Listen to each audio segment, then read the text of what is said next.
Howdy there. Welcome back. It's time for more Western Loathing. Yee-haw! Alright, let's see. So let's continue on. So now we will... Was that floor 2? It might have been floor 2. There's so many mysteries. Okay. Gallery. Alright. So that's there. Okay. So we have a couple books that we can return. What can I do for you this time? Hey look, I invented this. How many times do I have to tell you? I invented this thing that makes guns really quiet. Oh, how marvelous. Finally, I can rest in peace knowing that libraries will now be safe from the noise of gunfire. It's only in an atmosphere of quiet that true joy dare live. Bertrand Russell. With that, she dissipates into nothingness. He ain't famous yet. Well, whatever. Hooray? You have 2 books that you could put back. Fun Law and Dueling Banjos. They go on different shelves, so you can't do them both at once. Fun Law. You find the shelf where Fun Law belongs and put it back. The next book on the shelf is entitled Gun Law. Ooh, which might be even more entertaining.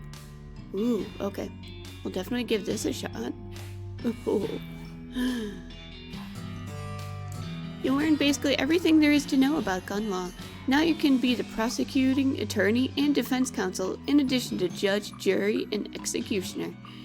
After that, you put it back on its shelf. Time to dispense some justice. Yeah. Okay. You find the shelf where Dueling Banjos belongs and put it back. The previous book on the shelf is entitled Duel Law, which seems to be about the legal issues surrounding dueling. You never know when that might come in handy. Duly noted. Might as well. You learn about all the laws pertaining to dueling. Turns out when 2 guys want to do the moitas in a fair and reasonable manner, things get legally tricky. Cool. Okay. Alrighty then. Okay. I thought I was lost in there. Can we help this lady now? I think I remember, because this guy isn't a statue, but he stays like that until the ghost disappears. So let's see if we can help her. Objection. Huh? What are you objecting to? Your face. Overruled. What's your problem anyway? Bah, it's all legal stuff you'd never understand. In fact, I think you'll find I'm quite conversant in the finer points of our justice system, particularly as it pertains to guns and gun-related activity. Horseradish, you're all trousers and no briefs. Oh yeah, well just try me, smart lady. Fine, obviously you aren't gonna leave me alone, so just ask your questions. I'm M.M. McGee, speaking for the record. State your name, occupation, and cause of death. Felicity Wainwright, defense attorney, lost a court-approved trial by combat. What? Trial by combat has been outlawed for like 15 years. You understand that ghosts don't visually age as time passes, right? Oh, right. So your client called for a trial by combat, which meant you and the prosecutor had to face off in a duel? That's correct. And you lost? She squints at you. Are you acting dumb to try and throw me off guard? I withdraw the question. Why are you stuck as a ghost? Because although trial by combat was already well out of fashion at the time, it was still a valid legal recourse. I should have been prepared for the possibility, but I wasn't. My lack of training resulted in an innocent man being executed for moitas. Oof, how was he executed? Hanging, I assume. Obviously, I wasn't around to see it. So, to release you, I'd need to prove that the loss wasn't your fault. The trial duel was completely fair and above board. There's no chance of there have been foul play on the prosecutor's part. My loss was my own. Then, I'd have to prove your client was actually guilty. Therefore, your feelings of responsibility are misplaced. The look she gives you was hard and cold. Look, you think you know a thing or two about the law? How about you tell me the first rule of being a defense attorney? Don't make fun of the judge's beard. Don't refer to his gavel as a weird little hammer. Don't accidentally call him mom. I'm gonna go to the second one. You have to trust and believe in your client. If you don't believe your client is innocent, you'll never convince anyone else he is either. So, if I want to convince you he was guilty, you'll have an uphill fight, gal. You're essentially playing prosecutor here. Alright, tell me about the case. My defendant was Matthew Guilty McGritt. His middle name is Guilty? Or just his nickname? Accused of the murder of Victor Vic Timsbury at noon on June 18th, 1878 in Reno. I have some questions. Go ahead. The client was actually named Guilty? Come on. Names don't mean anything. I once had a client named I Killed a Guy, and he was totally innocent.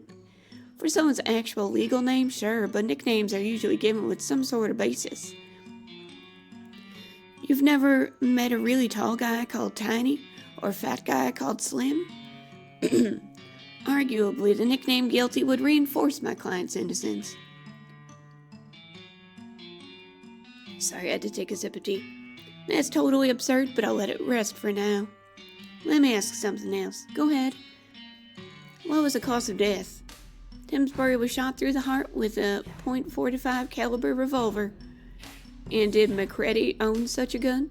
Yes, he was holding it at the time, and subsequent examination showed that it had been recently fired. Are you messing with me? Any further questions? Yes, I do have some more questions, yeah. Go ahead. This was at noon precisely? Yes, that was confirmed by witnesses. Also, McCready owned a fancy pocket watch that chimed on the hours. There were witnesses? About half a dozen of them. I'm pretty sure there's something you ain't telling me. I'm not obligated to play my hand face up, Miss Prosecutor. Okay then, go ahead. Hang on a second. Shot with a pistol in front of witnesses at exactly noon? Was this a duel? So you can add 2 plus 2 after all. Well done. Well, as the luck would have it, I've just recently read a whole book about duel law. What? Why?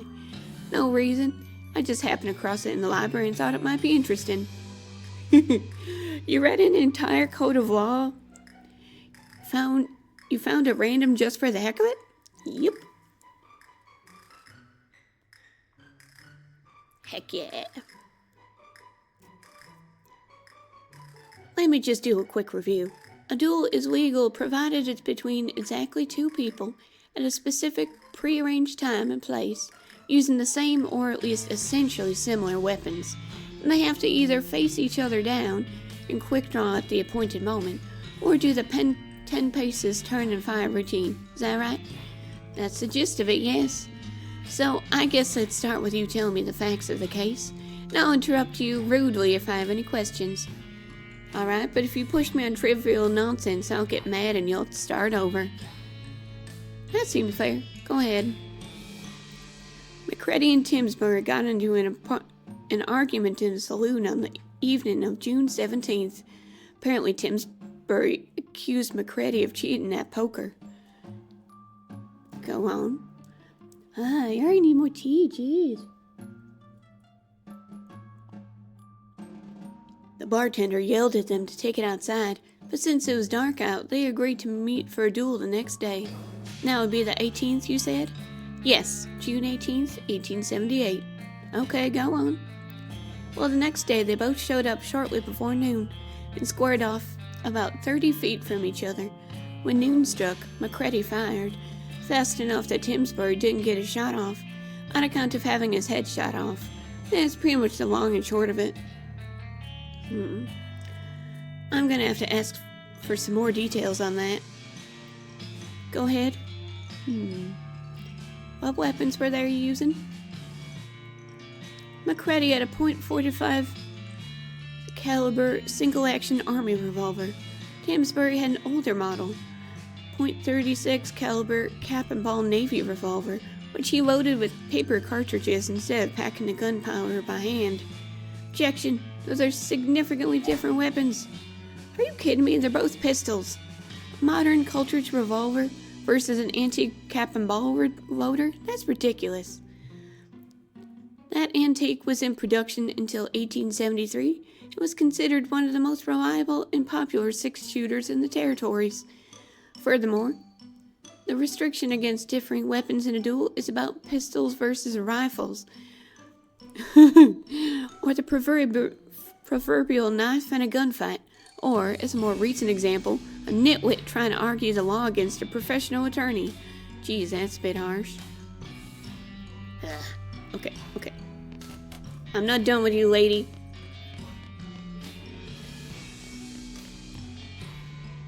Alright. The ghost fixes you with a steely glare, preparing to argue with you some more. Let's go. Okay. Go on. Okay. You fired exactly at noon? Yes, as soon as the church bell started ringing. You also mentioned McCready's pocket watch. Yes, he had a fancy pocket watch that chimed down the hour. Is that important for some reason? You said there were witnesses? About half a dozen of them watching from across the street or peeking through half-open shutters. Were they interviewed? Yes, and their stories lined up with what I just told you. Were any of them known associates of McCready? I'm not aware of any of them being actual friends with McCready, but he was a local and a lot of people knew him. She gives you a suspicious look. Wait a minute, where are you going with? Let's see.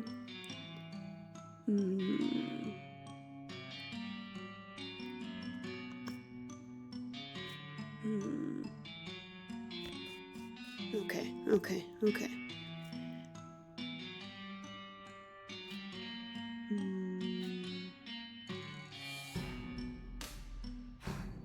Let's see.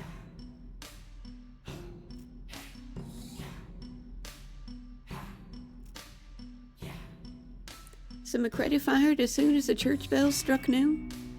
Yes, that's what I just said.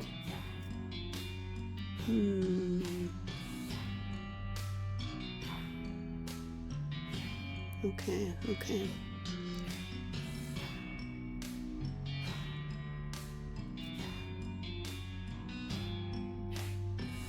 Tell me more about the argument. There isn't much to tell. The other players in the game had already folded their hands in that round, so they weren't paying very close attention. All we know is that Timsbury suddenly accused McCready of being a dirty, cheating varmint. McCready said Timsbury was just sore because he'd been losing all night. Did McCready have a history of cheating? He'd been accused of it once or twice before, but Reno's a gambling town. He hung out in the rough part of it. Getting accused of cheating by a sore loser when you're on a lucky streak is par for the course. I have another question. What day of the week was this? Monday, June 17th, 1878. Well, that makes sense. Everyone's always a bit grumpy on a Monday.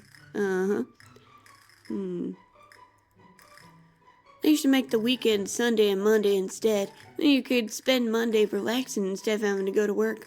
But then, whatever. Do you have any other questions? Let's see.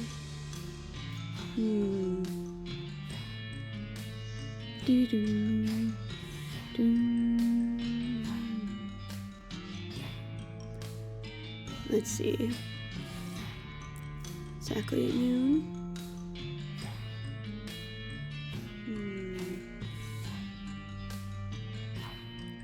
Okay.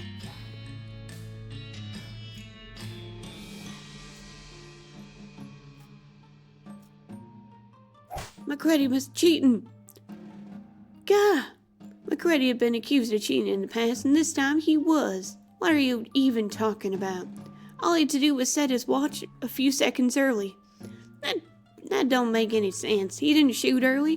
He shot when the church bells rang. That's verified by witness testimony. That's not what I'm saying.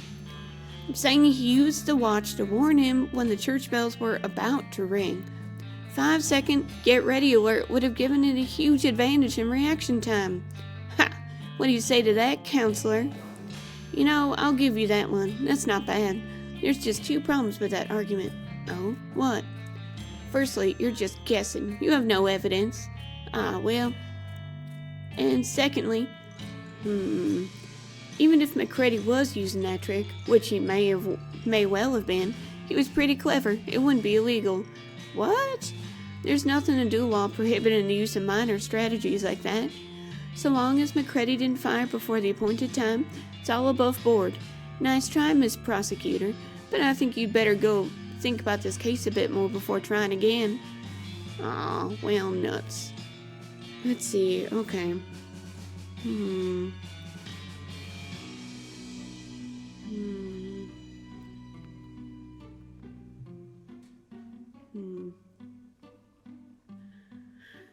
Exactly at noon. The pocket. I remember the pocket watch being the key.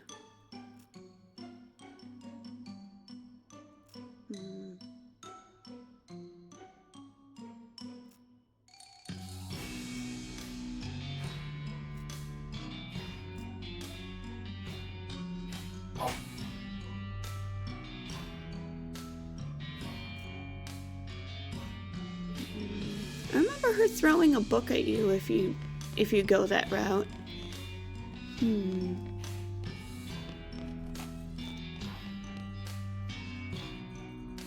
Let's see.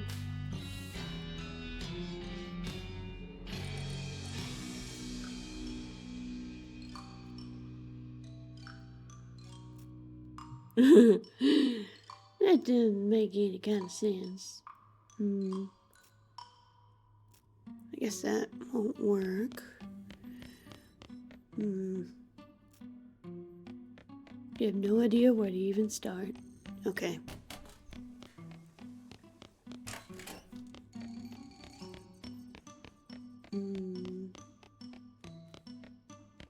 One more go.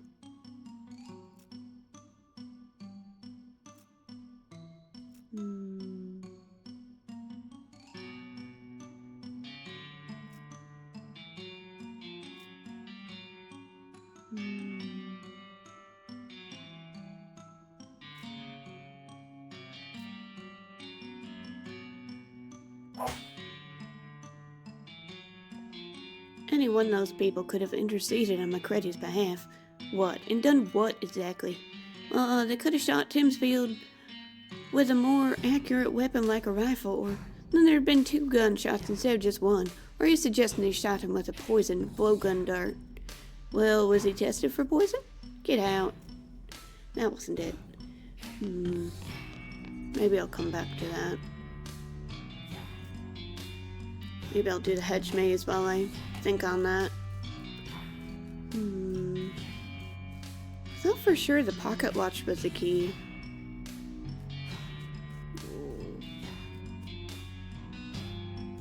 Ooh. Oh, I need more foraging. Tea leaves! Okay. I could do the tea stuff. That's something. 600 XP for that. Meat bush? That's weird. Okay.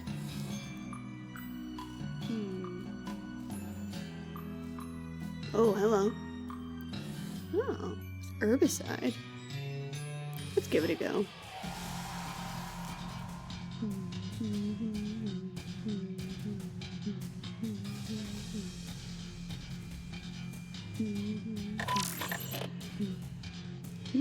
Hello.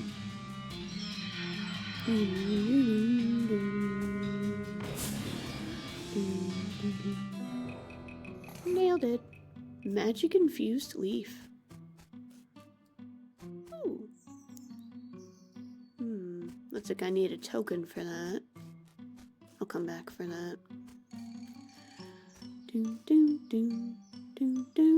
Oh god, it's like the Lost Woods.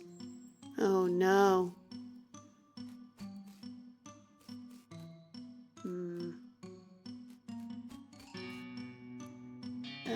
Hi. Sure. You okay? Well, thanks. You'd think a gal could sit and eat her lunch in a weird hedge maze without getting accosted by monsters. What is the world coming to? You said it. Is it safe to go? I should get back to work. What do you do here? I work in the visitor center. I run the token smashing machine. We sell these little brass tokens stamped with the museum logo. You can either use them in the wishing well or run them through a machine that rolls them out flat and stamps the museum logo onto them. That's my job. It stamps the museum logo onto them again? Yeah, but they're longer after that. Huh. So, do you think it's safe to leave yet? Yeah, you should be fine. The lady leaves. Get it? Leaves? Uh-huh. Okay, so I guess I'll be able to get tokens from her. Hello. That must be the Hedge Wizard. Give him a trimming. Oh, he can summon hedges.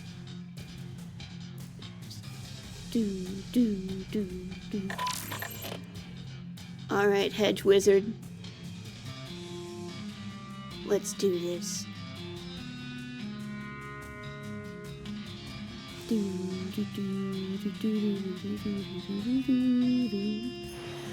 Oh yeah! You've only succeeded in kicking the Hedge Wizard's ass down the road a ways. It was still pretty satisfying. Nice. Chase that jerk down. It's a big topiary W. Maybe it stands for, why would somebody make a topiary W? Yes. Well, at least he didn't run very far. Not far enough by far. Hey, let's do this.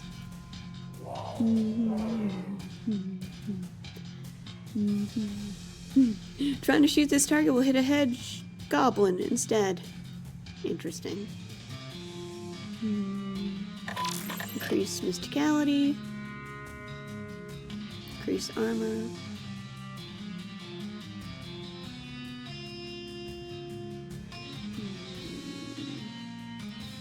Increase mysticality again.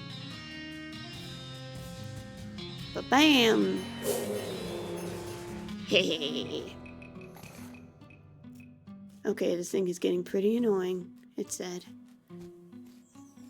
H is for hedge, probably. Okay, at this point he's got nowhere left to run to. Well, assuming that weird portal thing behind him is exit only. Advance on him. Heed my call! It ain't gonna be enough, son. You're gonna be bean boozled.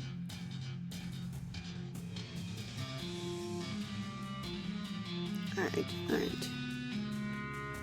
But bam! Ooh.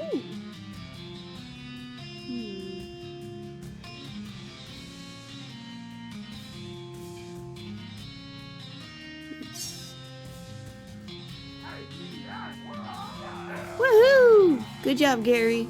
I knew you could do it. Ooh, Shrunyon. Okay. Bam! Eat science, son. Okay. Whoa. Hey. Hedge Wizard's Journal. Ooh, Hedge Wizard's... Ooh, that's cool. Hooray! That's really nice. Okay. That's also really nice. I'm gonna go with that. It also has a diary, a journal. It's full of terrible poetry. Here's an example. Everlasting shrubbery, noble leaf crowned, whence comes all joy.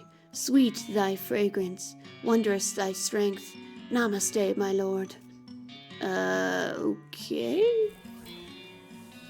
Hello. It says Hedge Wizard's secret stash in a treasure chest of goblin manufacture.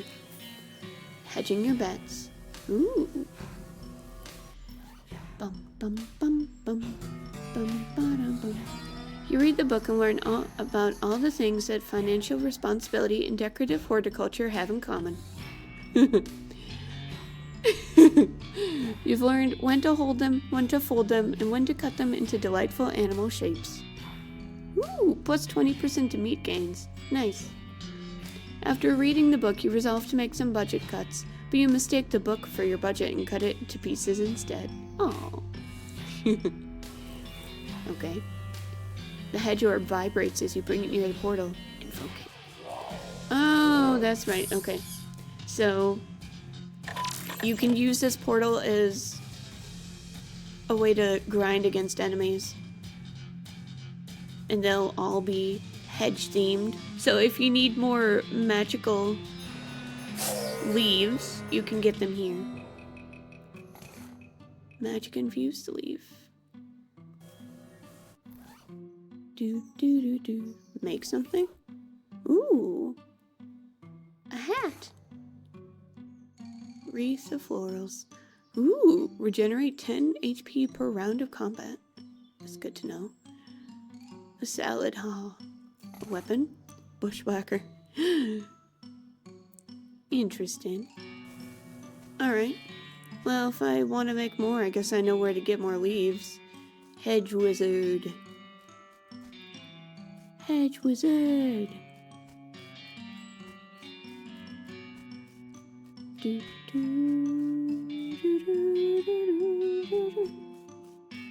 Nothing over there.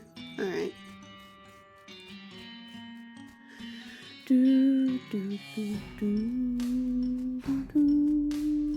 I want to go to the...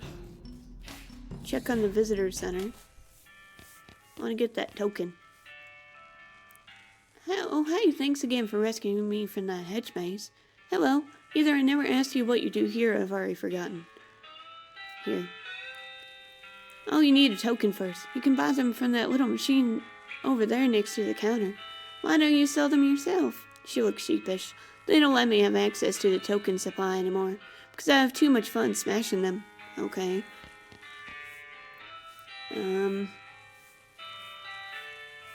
Negotiate a better deal. A staggering display of business acumen. You convinced the machine to give you a discount. Woohoo! Thank you. Alright, I don't want to smash it though. I want to use the wishing well. I don't remember what actually comes from that, but I want to do it.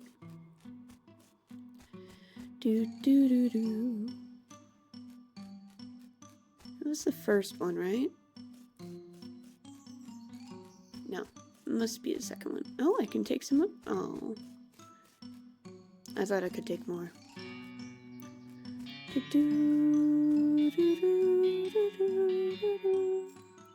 You hold the token over the well and try to think of something to wish for.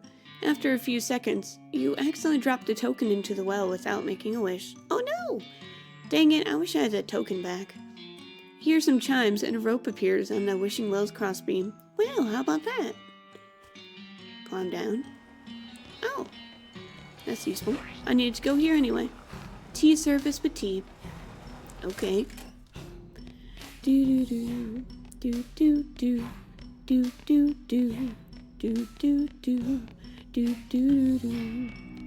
Okay. So now we can go back up. And we can give this tea to the little kid. That was third floor? Yeah. Yeah. Okay. Here we go. What's that?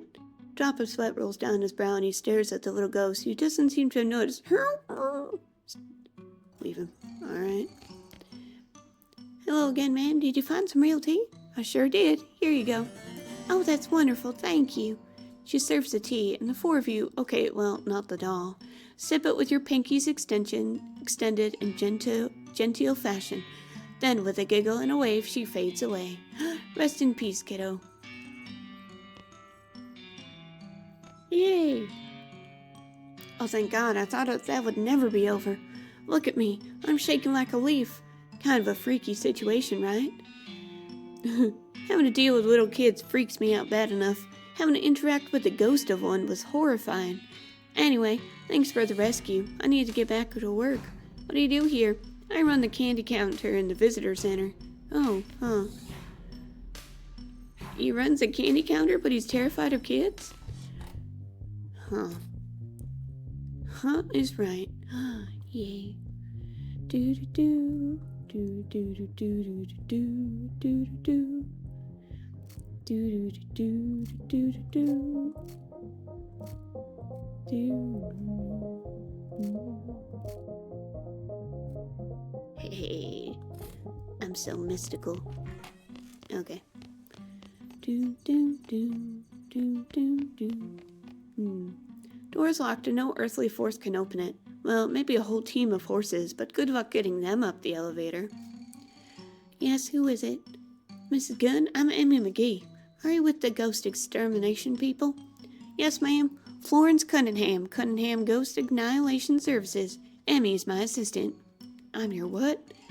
Who's the county licensed ghost hunter here? Me or you? Okay, fine, I guess.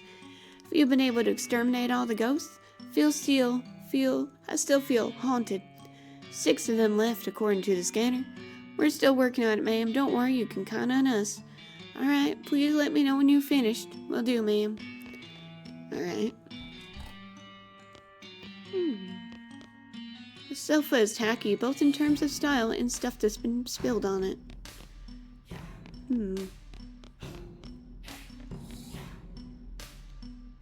Cheap cigars. Grab one. Oh. Can I examine it? Wait a second, what if you stuck this into one of those cigars you found? Yeah. Wait a second. You poke a hole in the tip of the cigar and insert the dynamite. Exploding cigar. Hilarious! I can give this to that ghost who was trying to make a prank item. The guy doesn't notice you approaching until you're right next to him. He yelps in surprise and drops his glass on the floor and squints unsteadily at you. Then he takes a maraschino cherry from a bowl on the bar cart and throws it at your head. Hey, stop that. Sorry. Just making sure you're not one of them ghosts. He drops another cherry into a fresh glass and pours a lot of whiskey on top of it. Are you one of the museum employees? Yep, that's me. What are you doing here? Hiding. Lady, I don't know if maybe you didn't notice, but this house has got ghosts in it. You don't say. Whole bunches of them, all over. So I don't know about you, but I'm staying right here, where it's nice and safe. Wouldn't you rather get out of here? Nah, all the booze. That is the booze. I'm really scared of when the ghosts go boo, you know? They'll get me if I leave this room. There aren't any ghosts between this room and the exit. So you said. That's what you said, but they're ghosts. They could be anywhere. Except in here. Exactly. I ain't leaving without a guarantee that those ghosts won't grab me on the way out. We could disguise you. Here, look, we'll use this white shower curtain to disguise you as a ghost. Then they won't bother you on your way out. That's a mighty fine idea, but... Tosses back his drink and pours another. But, oh, eye holes. That curtain's got no holes for my eyes. I won't be to see. I'm starting to think that you don't actually want to leave. No, what gave you that idea? It's terrible in here. Shoots some holes in the curtain. You narrow your eyes at him and blast some holes in the curtain with your pistol. Okay, geez, I get the pitch. He grabs an armload of bottles from the cart, pulls the shower curtain over his head, and staggers out the door. Yay. Grab one. Finest cotton candy schnapps. Okay. Oh. Bowling is good.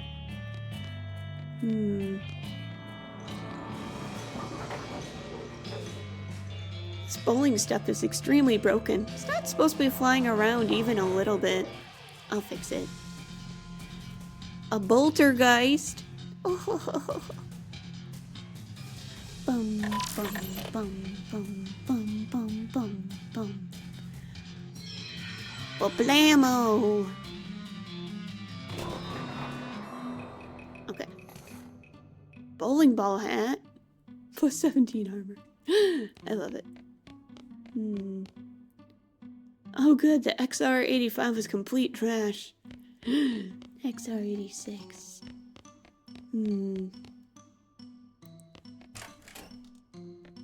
If I reset it, will that just... Oh yeah, just... Okay. Alright. One more.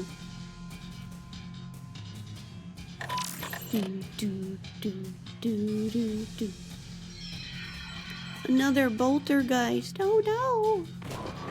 Hey. Bowling shirt name tag. It says Dan, but that's okay because you're wearing it ironically. Hooray! Ashes to ashes, pins to pins. Okay. I love this. Wow, I hope you never meet a live duck this big. It's sickening, killing a helpless sofa and stuffing its carcass as a grisly trophy. Ooh, one of Smoose's eyes is loose. Popped out. Glass eye. I can give it to that lady. It's just the head of a teddy bear. They didn't even remove the tag. So many polyesters died just to decorate rooms like this. These antlers are made out of paper mache, apparently by somebody who'd never seen antlers before. A whole rack of bowling trophies. If they were billiards trophies, there'd be an easier pun to make. There's a goblin head mounted like a trophy on the wall. This would be positively barbaric, if not for the fact that the goblin seems pretty okay with it. Boo! Haha! Pretty good I'm to getting you, huh, human? Wow, yes, very much getting me. Nice! What is it happening to you? Did Mr. Gunn hunting you into cutting head off? No, Mr. Gunn, a good human man, is being very friends. Inside one of his bowling ball bags, my spores are growing. Only headroom. Mr. Gunn to finding me and hanging me up here. For to chatting with. Great guy. Wow, weird. You can tell this is fake because it isn't floating around the room setting stuff on fire. This is just a photograph of a fish. Mr. Gunn was apparently really liberal with his definition of trophy. Okay, I'll deal with that ghost. The table's covered with knife marks. This ghost is dressed up as a traditional safari hunter with the pith helmet and big white mustache, those weird khaki trousers that make it look like your butt has wings. He's inspecting Mr. Gunn's trophy collection, but doesn't seem particularly impressed. Hi, I'm Emmy McGee. Oh, charmed, I'm sure. I'm Lord Euston Camdenton, at your service. What happened to you, if you don't mind my asking? Not at all. Though it isn't a very exciting story, eh, what? I was hunting lions on the plains of the Spaghetti. One of the blighters got the better of me. Wow, you were eaten by a lion? That sounds pretty exciting to me. Yes, well, not eaten as such. Sneaky bugger crept into camp and pushed a stack of ammunition crates over me. Oh, maybe I can help you? Help me do what? Well, help you with whatever's keeping you as a ghost. Though now that I say it, I guess there isn't much I can do to help you get revenge on that lion. Oh, no, it isn't revenge that's keeping me here. Good for that lion, I say. Turnabout is fair play and all that, eh, what? Though I do wish he'd done it in a manner that made for a better story. So why are you a ghost? Then? It's because of my one true regret. I never faced the most dangerous game. I'm definitely not gonna help you hunt people. What? No. The most dangerous board game. Nobody was ever willing to play against me. A bally shame, eh, what? What's the game? Leads you over to a small table, on which is laid out a board of alternating red and black squares, with little wooden discs painted red and black as well. Checkers? The checkers jump and scatter as the ghost stabs two large hunting knives into the center of the board. Knife checkers. What are the rules? Do you know how to play checkers? Yes. Do you know how to stab someone in the head with a knife? Yes. That's all you need to know, really. Okay. You yank one of the knives out of the board, and Lord Euston instructs you to hold it left-handed. The rules are, you may only attack your opponent's hands, and only when they are over the board. Displaced checkers are played from where they land, but attacking the board directly is a foul, which awards the opponent a stab-free turn. Appears to be primarily a game of concentration, quick movements, and feinting. Play aggressively. You start out the game by attacking quickly and fiercely to establish dominance and to keep your opponent from developing his pieces. This strategy is somewhat effective, but Lord Euston doesn't scare easily. He manages to feint a few pieces past your guard. You enter the mid-game more or less evenly matched. Play intelligently. In the mid-game, you focus more on the checkers than on your knife work, maneuvering into position for some big gains in the long term. You suffer a few minor nicks and cuts, but are well positioned for the endgame. Play craftily. Lord Euston spots a hole in your defenses. He feints left, then quickly slides one of his pieces into the gap, and into your trap. This moves his hand into just the position you need to attack it. With a hard, downward stab, he easily yanks his hand out of the way. Your knife hits one of your pieces on its edge, flipping it across the board to land neatly in his back rank. King me. I say, it's a foul to attack the board. Sure, but I wasn't, was I? I attacked your hand and you dodged, that's all. You sneaky blighter.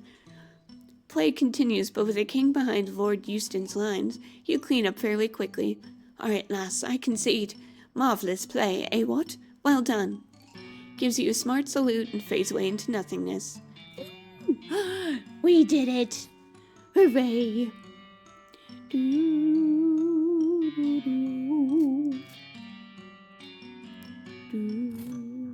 Alright. Before I forget, let's give that glass eye to that receptionist ghost. Maybe I'll check this. Spittoon! Screw the billiard gun. There's a spittoon here. A bright, shiny, beautiful spittoon. Gimme, gimme, gimme. Oh boy. Oh yeah, come to mama. What are you doing? Nothing? What are you doing? Looking at somebody who's kneeling next to a spittoon with the apparent intention of sticking her whole entire face inside it. Dive in. You jam your hand into the spittoon up to the shoulder and find nothing. The brass bucket is shiny and clean, outside and in. Clean as the day it was born. Museum staff must have washed it. It looks brand new. Are you crying? No, I'm fine. You're crying. Okay, well, I'll just be over here whenever you're done lying on the ground in a fetal position, hugging the spittoon. Fine. I wanted my spittoon treasure. It's even sparkling. To taunt me. I'm offended. Looks comfy. Too bad you're too busy to sit down. Grab one. Can I use that blue chalk on that? Wobbly. Hey there, how's it going? I ain't interested in chit-chat, gal. Just billiards. Step up or shut up. Challenge into a game.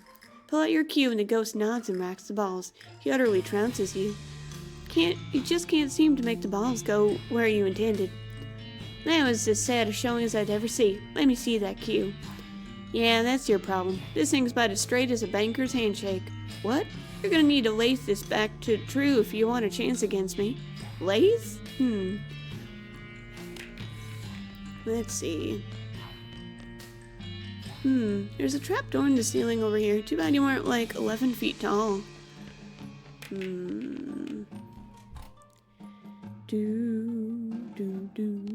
Let's see.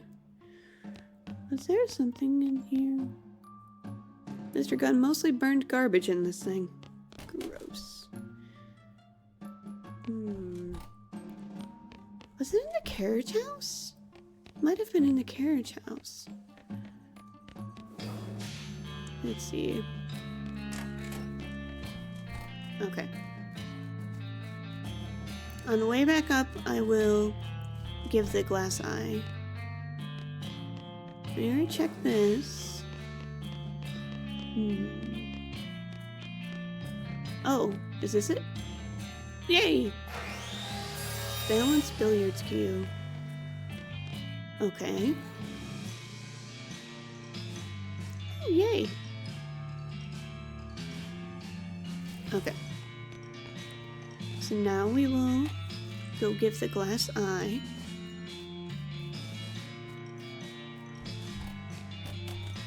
I want to say those 4 too. Restroom, guest rooms. Yeah, okay. I found an eye for you. Were you able to find me a new eye? Yes, kind of. How kind, thank you very much. She takes a glass eye from you and puts it in, whereupon it falls through her and onto the floor. She tuts as she picks it up. Oh dear. It's a little too physical.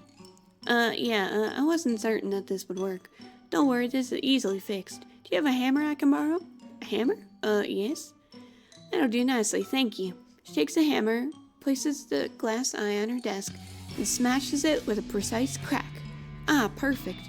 She gives you back the hammer and plucks the ghost of the glass eye from the shattered fragments. After blowing the dust off of it, she tucks it into her eye socket. That fits much better. Yay! They're 2 different sizes, but at least now she has both of them. Does it work? Well, now that you mention it, no, I can't actually see with it. It's a ghost of a glass eye, after all. Oh dear, this won't do at all. What a shame. You know, I don't really understand why her eye is still missing. What do you mean? Well, I always assumed when someone loses an arm or something, it just sticks around as an arm ghost. That's why people say they can feel it itching sometimes, 'cause you still got an arm there, but it's a ghost. It's even called phantom limb syndrome. So logically, if the rest of you becomes a ghost after that, it would hook right back up. But then, where'd my eye go? Maybe it got pushed back inside your head? The ghost thinks about this for a second and shakes her head. Now, that seems... Wait, what? I do think I felt something just then. She shakes her head again. My goodness gracious. Keep going. It's like one of those puzzles where you try to get the marble in the hole. She bends her head forward and continues shaking it. You can almost hear a faint rattling sound, then a plop. Yay! She straightens back up, blinking with 2 eyes. You did it! Well, I'll be. Thank you so much, dear. Never would have thought of that. No problem. Have a nice time in heaven or wherever. The ghost gives you a friendly wave and fades out of sight. Yay! Yay! Okay. Now we'll go back to the billiards.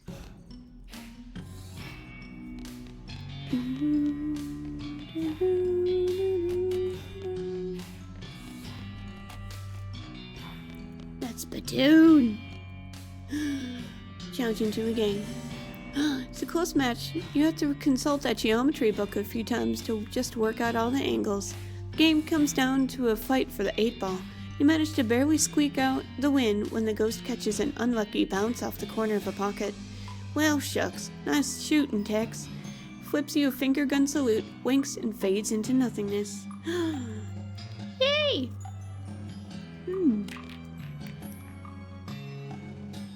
The balls are still now. Oh. Set enemy on fire for 25 extra damage. Start every fight on fire. No, thank you.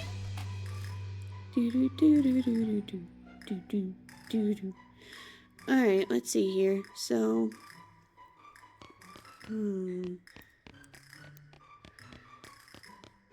So I think next time I will try again with the gallery and see if I can solve that mystery. Oh. I believe in us. We can do it. Hee. Thank you so much for joining me. I hope you have a very comfy night. Bye!